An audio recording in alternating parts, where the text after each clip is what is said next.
Okay, my fellow Americans, I bought this yesterday at hold on. I bought this yesterday at Best Buy in La Jolla, California. And Best Buy told me that this does work with Android Boost phones, which is what I have. Now, you understand why I'm showing you this in a minute, so just bear with me. Okay?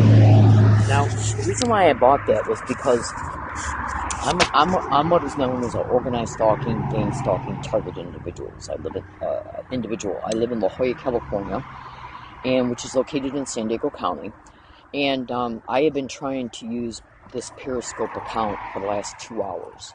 In fact, ever since I turned on my phone, once I got to this location this morning, okay, it was taking forever for YouTube to come up. It was taking forever for the pictures to come up on Twitter. I went and found out that my Boost apps have been turned off and uninstalled. So I had to do 3 updates and a bunch of other shit. I mean, I've just been fighting with this phone for the last two and a half hours. Just bear with me for a second. Now, so on many occasions on previous dates at other locations and this current location that I'm at right now, I have wanted to go turn my phone on, and then, once it booted up, I wasn't able to connect with the internet. So I went into settings and found out that my data connection had been disabled. Other times, airplane mode was turned on. And we all know that when your airplane mode is turned on, that means that your internet connection has been turned off.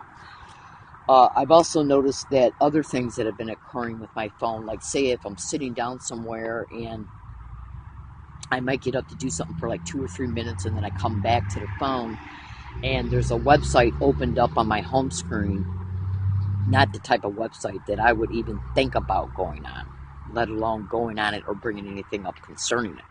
Okay, and I'm talking about sexual stuff. So you can go to Google and type in gang stalking and cell phone hacking, gang stalking and cell phone tracking. Now, here's another thing I want you to also pay attention to. A few days ago, I was over off of Governor Road and Genesee Avenue, and I'd say about at least 99.5% of the time when I go over there, every time I go over there, I go to Coffee Bean and Tea Leaf, which is a coffee shop. I always leave there and go directly to Carl's Jr., which is a restaurant, and get a hamburger or whatever. 99.5% of the time, of the 100% of the times when I do that and follow this regular routine, absolutely, every time I go over there, I go to Coffee Bean and Tea Leaf, I go to Carl's Jr., and I go to Vaughn's, and periodically, incrementally, in the midst of this 100% of all these times that I go there, I will do my laundry in the same plaza as well, where the Coffee Bean and Tea Leaf is at. So the other day, I went there and I was following my regular routine. I just left the Coffee Bean and Tea Leaf. I made a statement in my tape recorder to see if anybody bothers me or harasses me in any way, including police. I even made a tweet that morning. It was either a tweet or a Periscope video predicting assaults, robberies, arrests, tickets, or whatever. Okay, now this was 4 days ago, I think it was. And so I go to Carl's Jr. after I left the Coffee Bean and Tea Leaf, and 99.5% of the time, whenever I leave Carl's Jr., okay, I will ride my bike down to the gas station that's on the corner of Governor Road and Genesee Avenue in order to eat my meal that I buy from Carl's Jr. The reason why I do that is because I'm tired of being verbally harassed inside of businesses I go into. I don't want to hear it anymore. I'm sick of it. Okay, so I figure if I'm standing off a corner, or if I'm sitting, like, there's this little itty bitty easeway where you can sit at. It's got lawn, and it's this little thing that's right next to a gas station. It's this little easeway thing. And so I ride my bike there, and I set my bike partially on the easeway, and then a portion of my tires is left on the sidewalk, leaving more than enough room to anybody to walk by, jog by, ride their bikes by on the sidewalk or whatever. It does not in any way obstruct anybody's ability to be able to go back and forth using any mode of transportation that would be used on the sidewalk. Okay?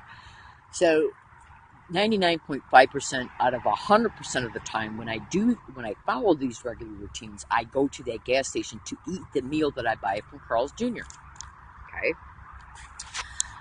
On about 4, maybe 5 occasions since I started doing that, I've stopped off instead at the library that's right next to Carl's Jr. And the reason why I do that is because about half the time that I went to that gas station, they have propped up homeless people and social deviants to approach me or congregate around me, even come and sit right next to me. Okay? Because gang stalking is a crime that wants to always violate your personal boundaries as much as possible in every way they can. Now, it's all over the internet that they're using homeless people and social deviants and punks and crazies along Target's routes, bus stops, bus routes.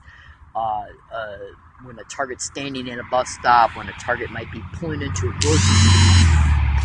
grocery store to lock their bike up in front of the grocery store. Okay, to then go into the grocery store, they'll have them either already there, because these idiots that manage this, it's their job to catalog your routes and routines and habits so they can then build up the harassment around you based on the information taken and cataloged from your routes, routines, and habits. Just like when you got a burglar who will case out a home before he burglarizes it, they'll basically hang around that home from like maybe 7, 8 houses down from the house they plan on invading, and they'll sit in their car and they'll sit back with a pen and piece of paper and they'll start cataloging how many people live in the home, when they leave, what their routines are, and so on and so forth. Same thing with gang stalking. What gang stalking will do is track you in real time at all times, so they can learn your routes and routines and habits, your transportation routes getting to the libraries that you go to on a regular basis, your transportation routes pertaining to where you go shopping at, grocery shopping, coffee shops, laundromats, and so on. Okay? And then once they have believed that they have established and cataloged your daily routine, they then will say, okay, well, we can see that she's headed in a certain direction to take a certain bus. Okay, so there's a great likelihood that she's going to continue to travel along the routes to go to along her regular habits. And this is how they're actually even able to prop up people to be at places before you even arrive. So when they stage harassment and or staged events, if anything comes about because of the staged event, including if they want to stage an event in order to bring about a result, they want to make it appear that you weren't stalked because the people that played a role in the event were already there before you got there. Do you understand? And that's how they apply plausible deniability to trying to claim that, well, how could this be because of stalking when they were there before you got there? Now, the police are directly connected to every aspect of this crime. Make no mistake about it. So they'll lie about every bit of it. When a staged event occurs anywhere against the victim, they already know the event's coming about and staged, and they already know if they plan on being used for the staged event. So when they come out, no matter who calls them, they will play their role, dialogue, what they say, and their actions, what they do and don't do. They will play it out, and they will make it all appear that they're just following normal procedures and protocols. Okay. They will deny the target every right to be able to present to the police evidence that they're factually being gang stalked. They'll try and claim, we got a call, we ain't got time for this nonsense. They'll try and claim they don't know what gang stalking is. Okay, so let me get back to what happened 4 days ago. So, on this particular, and so one of the main reasons why I was going to this gas station to eat my Carl's Jr. was because that gas station is located directly, physically off of a corner, like 5 feet off of a corner of a main intersection. Now, when gang stalking perpetrators want to perpetrate something against you, physically, directly, okay, what they'll do is they'll try and pick more isolated areas, okay, where there's not a lot of witnesses. Okay, well, when you got intersections going in 4 directions off of, it's a pretty big main road. You got all these different people there that are innocent witnesses, people that are actually not part of the gang stalking expedition that's being perpetrated against you. So if somebody comes up and tries to mess with you all of a sudden out of the blue, tries to attack you, assault you, rob you, or whatever, then all these people that are sitting there at the light and making turns and everything are going to see it. You understand?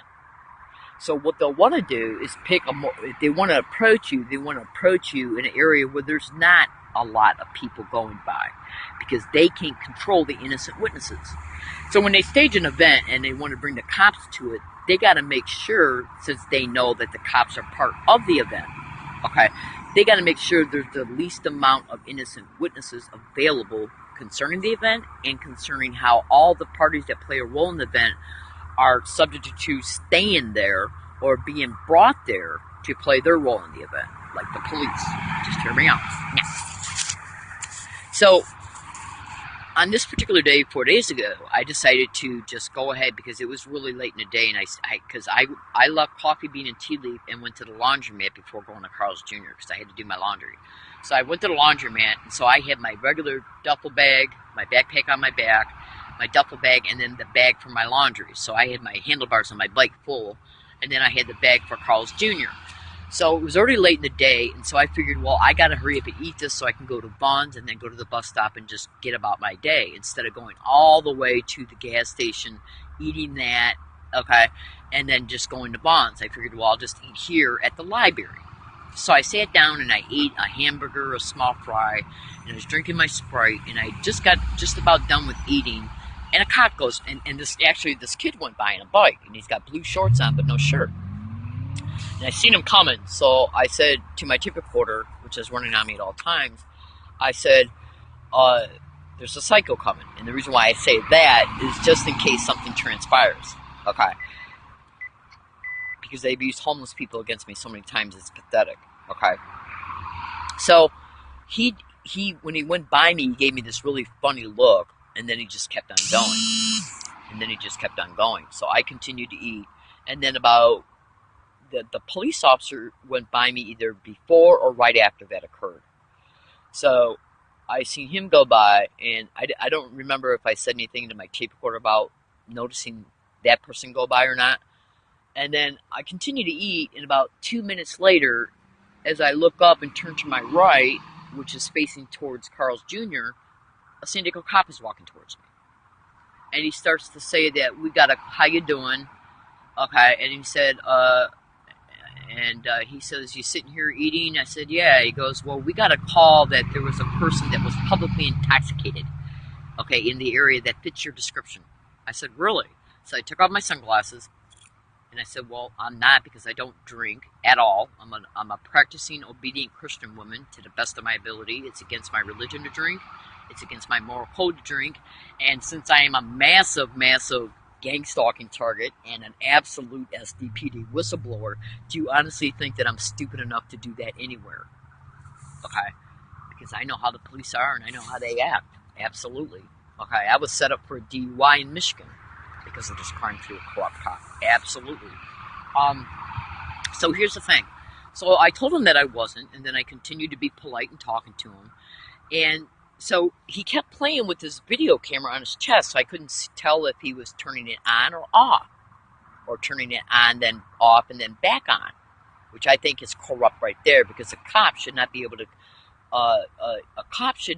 turn these video cameras on or off, because if the video cameras are to protect the citizen and even the cops by taping the whole entire thing, why are they allowed to be able to turn them on or off? Okay, so when they're in the midst of a target. So I don't know when they turn these things on or not, but I noticed him take his finger and press this camera. Yeah. So let me proceed. So as I'm talking to him for a few minutes, I said, well, he goes, what are you doing, enjoying the shade? I go, yeah. I go, I just left Carl's Jr. I bought some lunch. I'm sitting here eating it, and then I'm just going to go about my day.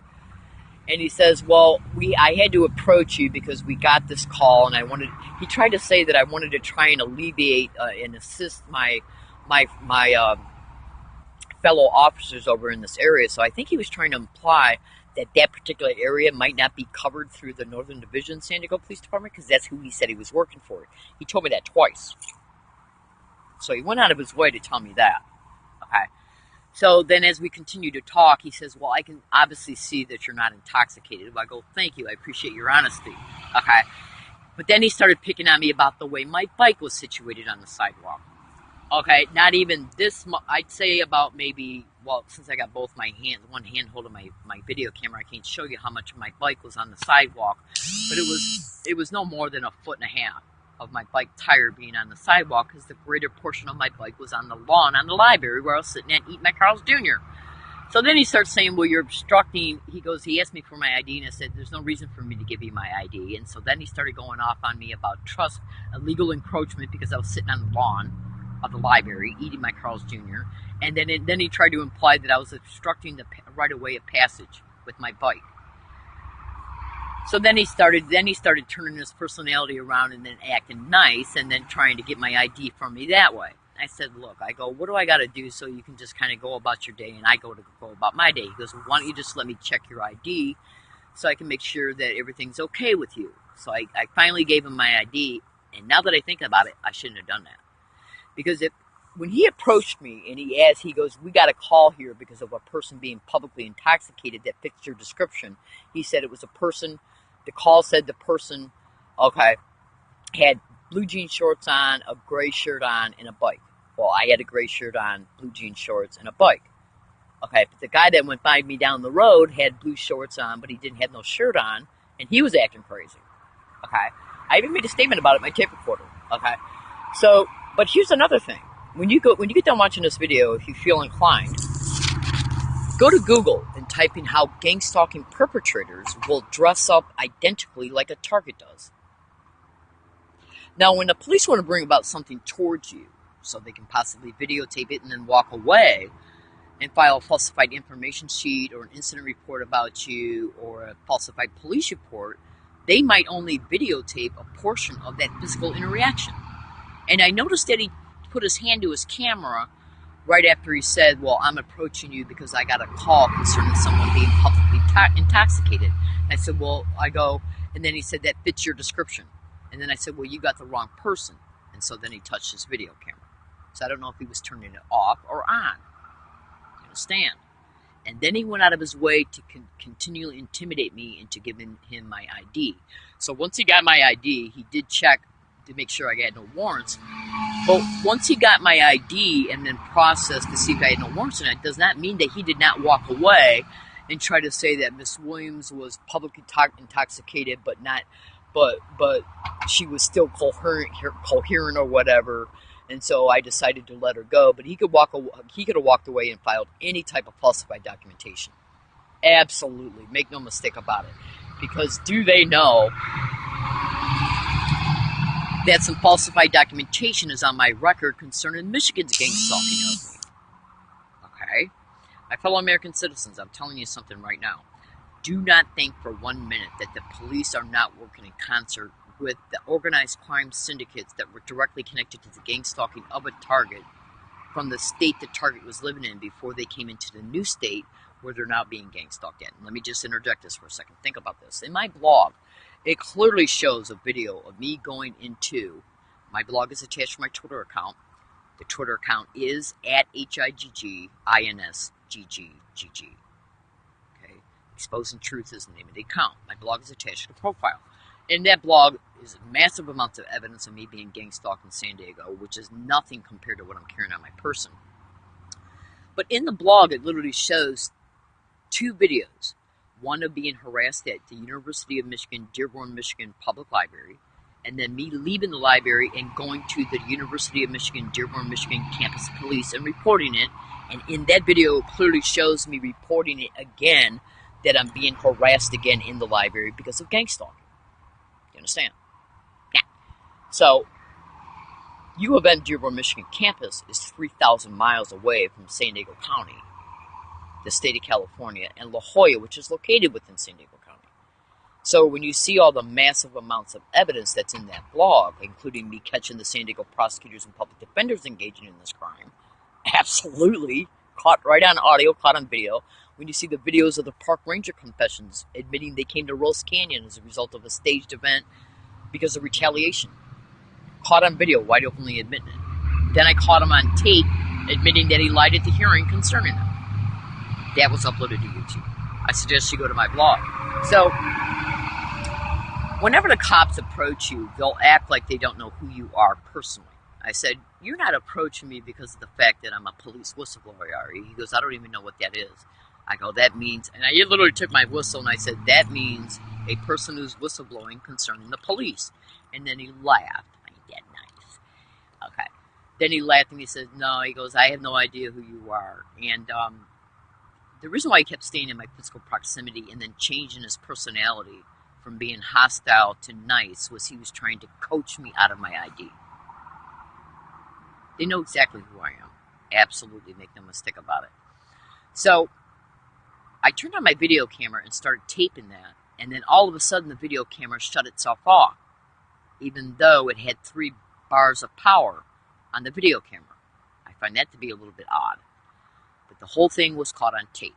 Now, I made a video a few days ago about this event, and I said that I'm going to upload the audio. I believe I said in that video, I might have said it, but I might not have. But I did make statements in, because I keep a log. I keep a log in my tape recorder when I'm alone about things that are going on concerning me getting stalked, about things that have happened to me, and I also make predictions in my tape recorder about what may. And so I at least said it in my tape recorder that I'm going to make a Periscope video and upload the audio from that conversation, the full conversation with him, to Periscope. And if it doesn't, I think I actually made it in the tape recorder. And I said, since I've attempted in the past to upload evidence from my tape recorder to Periscope, and then when I went to go listen to it, you hear this weird electronic sound in the background. So I think I said it in my tape recorder that I was going to attempt to do this, and that if Periscope didn't give me a good quality audio playback concerning what I transferred to the Periscope video from the tape recorder, that I was then going to upload the audio from my tape recorder to my camera on my video player on my phone, and then upload that to YouTube, and then put the YouTube URL link in the title of a Periscope video, and then direct you to that. So I'm going to try and attempt to do that either today or tomorrow to see if I get arrested or ticketed, or if anything happens that causes me to move off of any property, or anything else negative happens towards me before that audio can be uploaded. Because there's got to be a social media platform log concerning things that were actually said and went on. Because if they filed a falsified police report, information sheet, or incident report concerning that event, okay, I'll never know about it until it's subpoenaed, okay? And it could later be used against me if they try to set me up at a later date. I do not drink at all, and I do not do drugs. I've only drank twice in the past 7 years. Absolutely, okay? And I'm well over the legal age to do so anyways. But the point being, since I am a gang stalking victim, I already know that these filthy maggots in the system will do anything and everything to box you in, to entrap you, to get a hold of you so they can exploit you. Illegal probate control, for racketeering, insurance fraud, and human trafficking inside of a group home. It's one of the reasons why they're making women homeless. It's the main reason why the police will not investigate you being gang stalked, because they're allowing time to go by so the crime can continue because they need time in order to achieve the crime. This time, what happens within these time periods that they need is the time allotted for the staged events that are brought about through the illegal tracking. And during the staged event is where they prop up, where they will then file the falsified documentation that they use to get the illegal probate control, and for the falsified arrest, for the illegal petitioning of the target and county mental health. I've already boxed these guys in and completely exposed them undeniably. I mean, there's a lot of people in La Jolla that go by me and they wave and they go, yeah. I mean, they know what's going on. Absolutely, absolutely. You got to go to my blog. Okay. Oh, absolutely. So the police and this just happened also, I think, within a day or two of me exposing Curtis Webb. This happened within a day or two of me exposing the San Diego District Attorney's Office officer, Curtis Webb. So you at any time can go to Google and type in Curtis Webb, San Diego District Attorney's Officer, Child Trafficking Remote Neural Monitoring. It's a Facebook page. I strongly suggest you review all of the police officers and departments implicated on that Facebook page. Get that nice. So, my fellow American citizens, what I am doing right now is detailing to you the crime motivations of gang stalking. You know, a San Diego police officer can get up on court and even state in his police documentations that he falsifies that Miss Williams is crazy, or Miss Williams thinks that everybody's out to get her. They can lie all they want. And let me give you an example about that. Do you really think that it's an accident that tens of thousands of people are all over the internet exposing the police involvement in gang stalking all over this country? People who have never spoken to each other in any way, shape, or form are all stating the same thing, that the cops are directly connected to this crime. Do you honestly think that's an accident? Do you really think use your common sense, okay? So, and then when you request on over 24 separate occasions, different police officers per occasions, for them to make a police report concerning you being gang stalked, and they say no right to your face and even threaten you, even though you got massive in-your-face audio evidence of you being gang stalked and video evidence and more, okay, and they refuse to listen to it, you got to think to yourself with common sense. The police are supposed to be investigating crimes. They won't. They deny your right to file a police report concerning it, and they won't listen to any evidence concerning you being a victim of a crime, and then the crime continues as a result. Now, I already know SDPD is involved in this crime because they intentionally falsified two police reports about me already.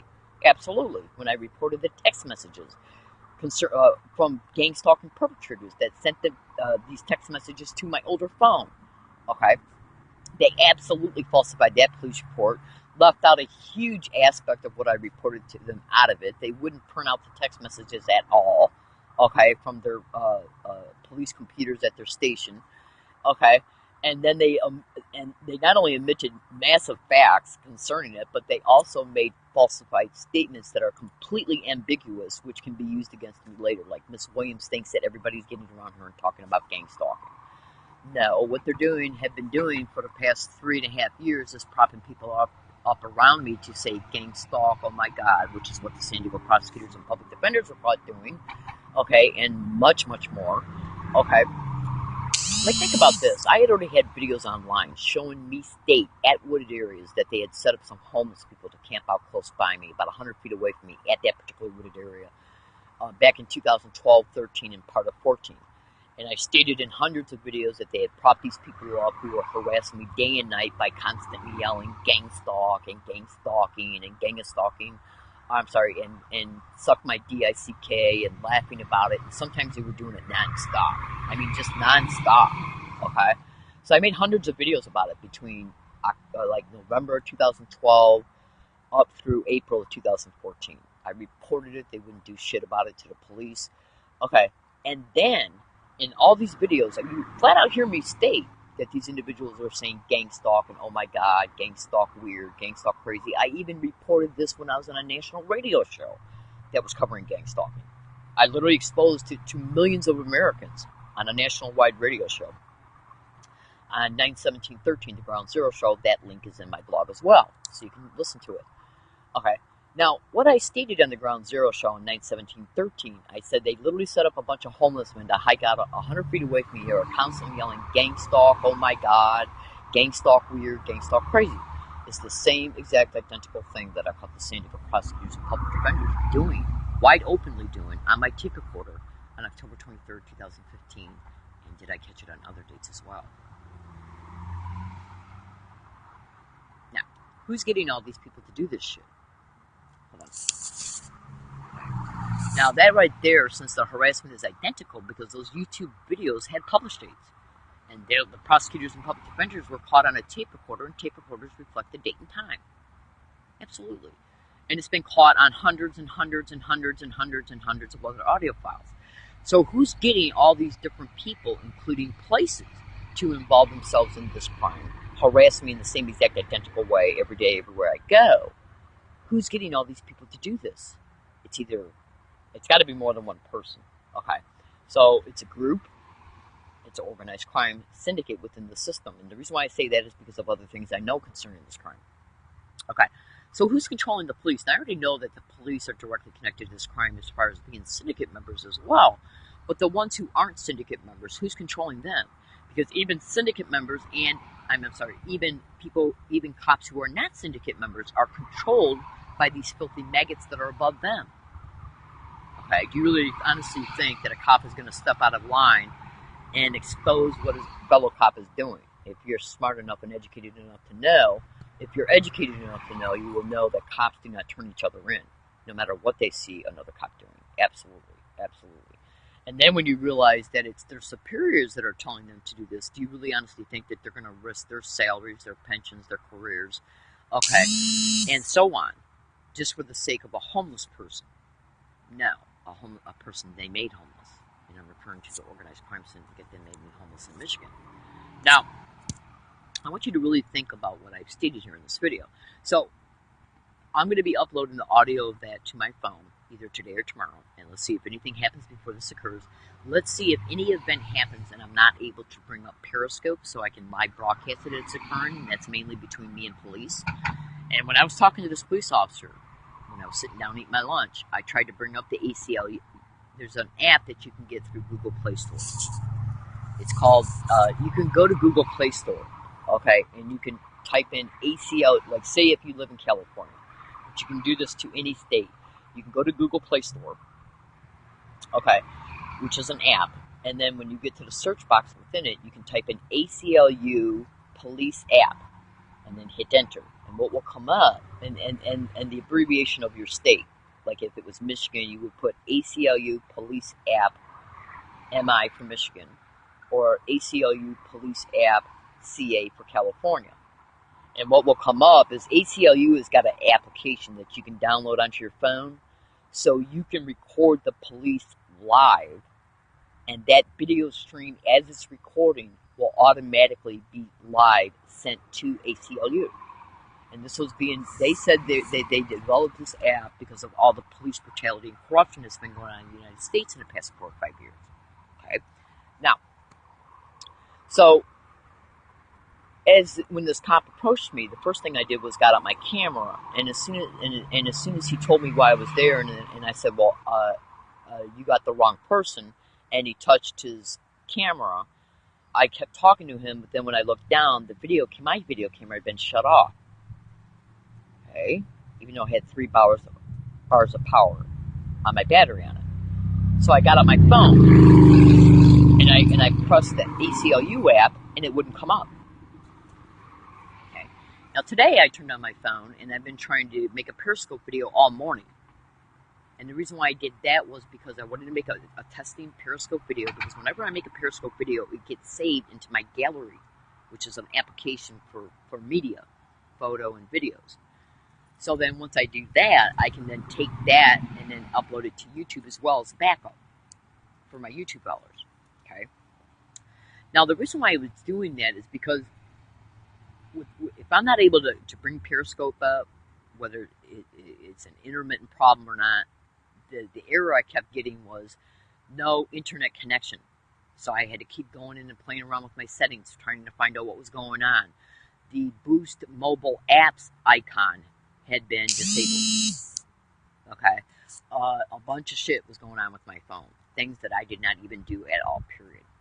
Okay. Now, why am I saying all this? Because when I make a Periscope video, I can then upload it to YouTube with no problem. It uploads, because the video itself gets saved into my gallery app, and then I go into the gallery app and then share it to YouTube. If the Periscope video isn't working, if the Periscope app isn't working and I can't do this, I can then try and make a video through my video player app on my phone. But once I make that video, it eats up a lot of my data memory. And I've already tried this, okay? Because I don't like having just one avenue to keep myself safe, okay? So whenever I make a video through my video player app in my phone, in my camera icon, in my camera app, and then try to go to upload it to YouTube, YouTube tells me that there's not enough storage space left that the phone needs in order to streamline the video from the gallery, from the gallery that it ends up in, to YouTube. You understand? Now, you can go to Google at any time and extensively research how these filthy maggots are hacking into targets' phones and using them as microphones, hacking into targets' phones and using them as GPS trackers, hacking into targets' phones and changing settings in their phones, okay, hacking into targets' phones and jamming them as well. Okay, now, I've also made other Periscope videos in this account talking about the Marion Bear Park event that occurred on November 30th, 2015. I made a tweet the day before stating I'm getting ready to leave this park between a certain time period that very next morning. I believe it was between either 4:30 a.m. and 5:30 a.m. and 10 a.m. I said by 10 a.m. I will be gone. I go, let's see if I'm arrested or ticketed before I can leave here, or assaulted or robbed. They showed up at 9:45 a.m., 15 minutes before I was ready to leave. And I was literally ready to leave, too. Now, but what happened was when I woke up that morning, the phone was jammed. I couldn't power it up. Okay, you know how like when you go to turn on your phone, you press the power bar and then you just hold it for like maybe 10, 15, 20 seconds and then the phone turns on?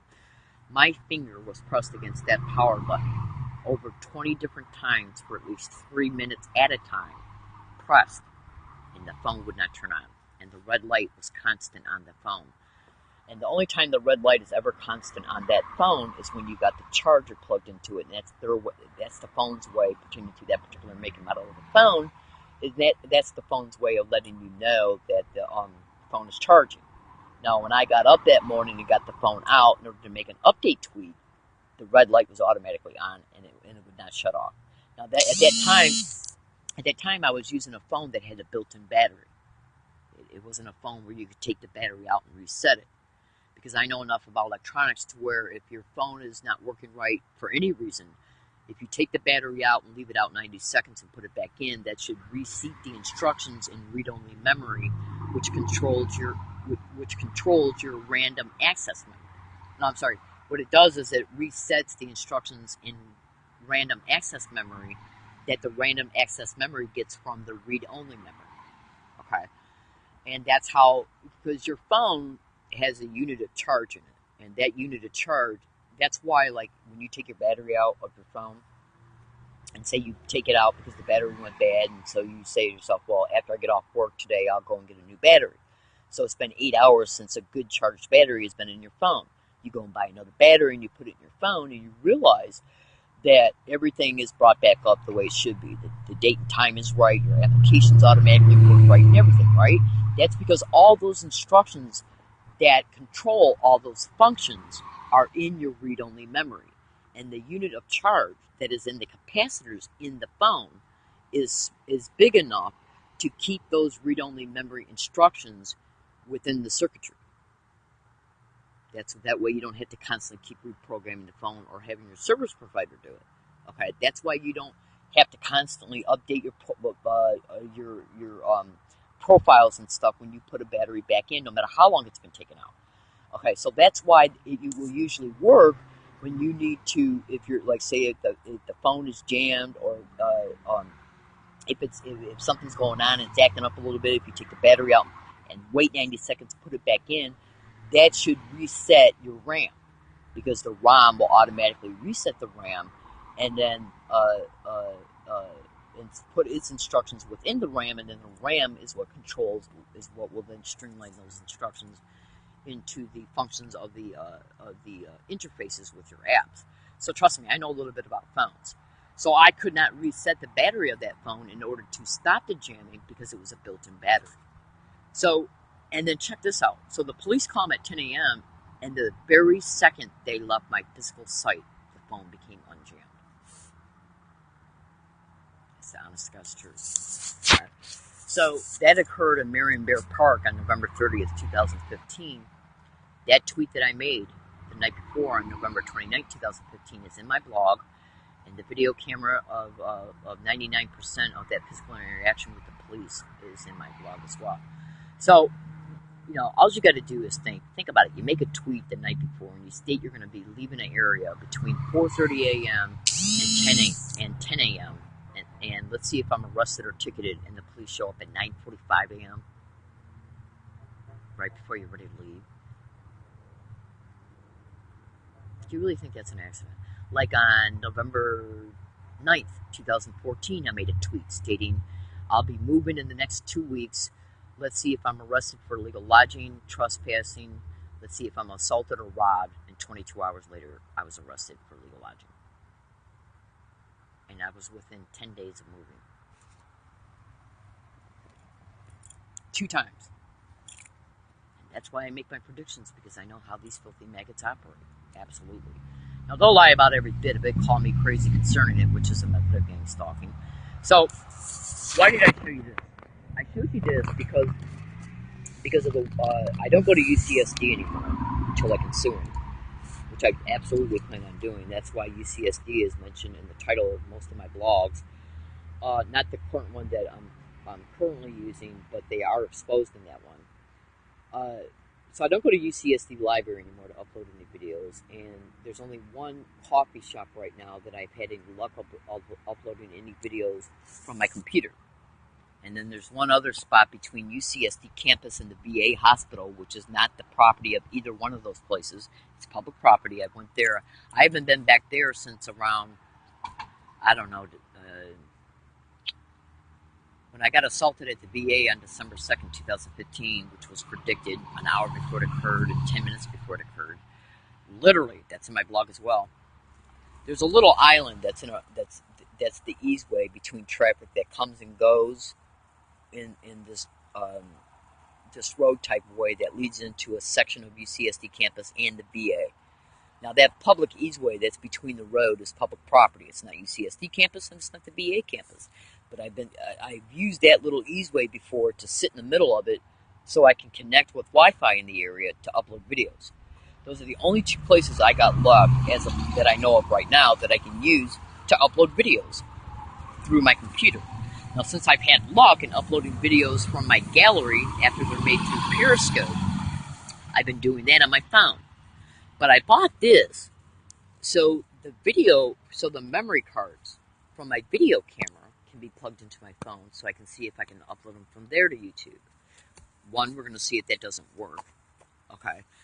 And I don't know why it wouldn't, because think about it right now. If I got a video in my gallery on my phone, that means that video is taking up a portion of memory. I already know it because I looked at when you go to clean out your cache memory through this, it's called Clean Android app or something like that, where you can go in and you can clean up your RAM and stuff.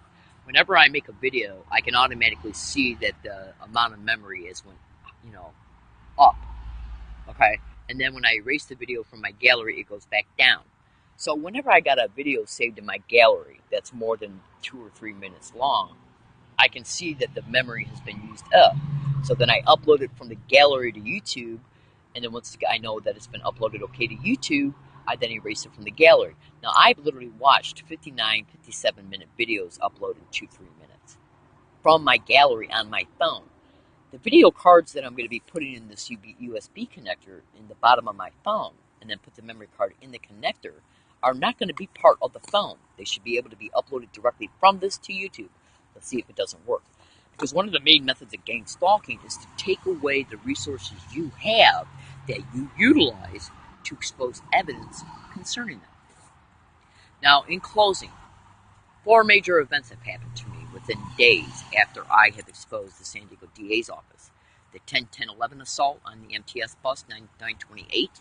Then MTS sent me an altered video. You can go to YouTube and type in Learning Disabled Woman. Brutally assaulted on an MTS bus. And keep looking in YouTube until you actually find the actual assault video.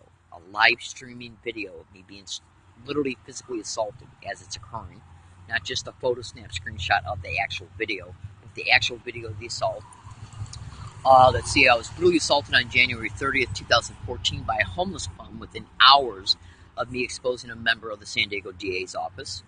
And then I think I had to move one time immediately after I exposed Curtis Webb through my blog. Now, I exposed his sick bitch criminal ass a day or two before this event happened between me and San Diego Police, which I just talked about, that happened 4 days ago next to Carl's Jr. Now, when the police want to try and get a hold of you to try and say that you got to go to a homeless shelter, it's the only way to take care of yourself, okay? These little filthy maggots that they're directly connected to are the ones that made me homeless. And it's all over the internet. They're doing this to thousands of other people. And then what they'll do is track you to wooded areas or approach you along your routes. And they see you're carrying more than one bag. And since there's so many homeless people in San Diego, they'll try and make it appear then that they got a normal appearing reason to ask you if you're homeless and then to offer you services. But what they're actually doing are 2 things. Possibly, I gotta say possibly just for legal reasons, are they attempting to take you to a homeless shelter so you can be gang stalked there, and then you leave, and then when they approach you later at a later date in another wooded area, they can say, well, we offered you homeless services, why didn't you go? You can say, well, I went and I was gang stalked there. Or they'll say, well, what's gang stalking? To bait you to open up about it. You open up about it and they say, well, that sounds crazy. Are you crazy? And then they'll make a falsified police report. Miss Williams was offered homeless services. She wouldn't take it. She's putting herself in dangerous situations by sleeping in the woods where she's being attacked through people that are propping up through the GPS tracking. Do you understand how it works? Or they'll say that Miss Williams thinks that people are stalking her and therefore she won't get out of the homelessness. They'll act like they're coming to the rescue of the situation that the gang stalking crime puts you in, and the gang stalking crime is perpetrated by organized crime in a syndicate that the police are directly connected to. And that's the reason why they won't investigate the gang stalking happening to you, because they're attempting to allot and buy time so these staged events can happen for the falsified documentation, which is later used against you in court for legal probate control, so they can use you as a straw person for federal and state funds in your name. Once they take the illegal probate control by claiming you're crazy because you think you're being stalked, you're putting yourself in dangerous situations by not getting out of the homelessness, even though you got an income. If I went and got a place tomorrow, I'd lose it because of gang stalking. My blog indisputably proves I was gang stalked to 4 to 5 separate apartments in Michigan. It proves I was gang stalked here in San Diego in 2006, and it proves that I'm an absolute victim of this continued crime ever since 2011. And they know I got this evidence. They don't care. They're criminals. So I make these videos to inform, to expose the truth. Please research what I've stated, and I strongly on Google, and I strongly suggest you go into this Periscope account and thoroughly review all my Periscope videos, because most of them have evidence links within the title of them.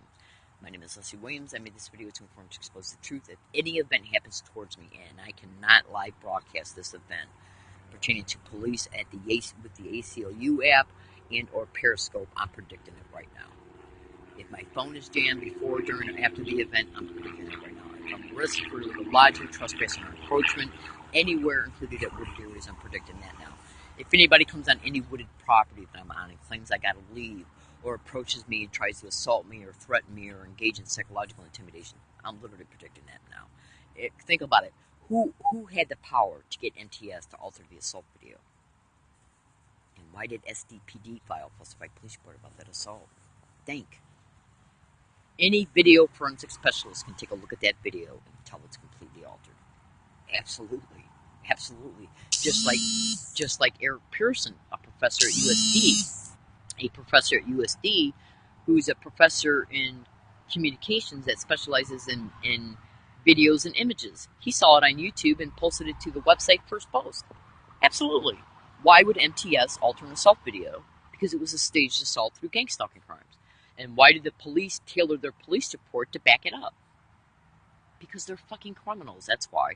And I don't forget nothing. Ladies and gentlemen, stay tuned, because I will be making another Periscope video today and at least 2 tomorrow. We'll see if anything occurs concerning me, about me, around me, towards me, or against me, no matter where I'm at, including this wooded area. Okay. This hedge of bushes. And let's see if this video is used against me in reference to this property by the police. And let's see if this video is used against me pertaining to them saying, well, look, you got a video here of you being on the property on another date, including today's date. Because they're nothing but lying criminals. Absolutely, absolutely. I know for a fact. You would not believe what I know. Yeah, absolutely. Okay, so I literally got to make these statements just to prove. You see, because when you know how your enemy thinks and how they act, what you do is predict what they're going to do before they do it, and then when they do it, you fold that current evidence onto everything else they've done. Like, for instance, when they came after me at the wooded area on November 14th, or November 10th, 2014, you know what they said? They literally said, well, they were acting like they were stumbling across me under the claim that they were looking for an individual in the area that had a warrant. Now, I had already made at least 75 separate audio files on separate dates within a 2-year period of me stating that if the police come, they're going to use one or several different types of excuses in order to make it appear that they're on the property for legitimate reasons, and then they'll act like they're stumbling across me. So one of those excuses I literally stated in my tape recorder on several dates, at least on 40 occasions. Because like I said earlier in this video, I keep a video log about things that have happened to me, concerning things that I've discovered on the internet pertaining to what's happening to other gang stalking victims. I make statements in my tape recorder concerning predictions about what might. And so what I did was, on at least 40 occasions, on separate dates, I literally stated that if they ever come up in this area, they're going to try and claim a few things pertaining to their excuses for why they're on the property. And what I stated in at least 20 of those 40 audio files is that I stated that they're literally going to come up on the property and act like they're looking for somebody with a warrant. And that's exactly what they did. Absolutely. So I think that what I exposed in this video alone should absolutely tell you these guys ain't nothing but organized crime, syndicated members, utilizing their employment descriptions to achieve their objectives, and nothing more. Nothing more. When you request to make a police report on over 24 separate occasions, and every single police officer denies your right to make a police report that you're a crime victim, does that sound normal to you? Alright, I gotta go. San Diego, California. I will be back later as long as Periscope works right. Thank you for listening, and have a great day.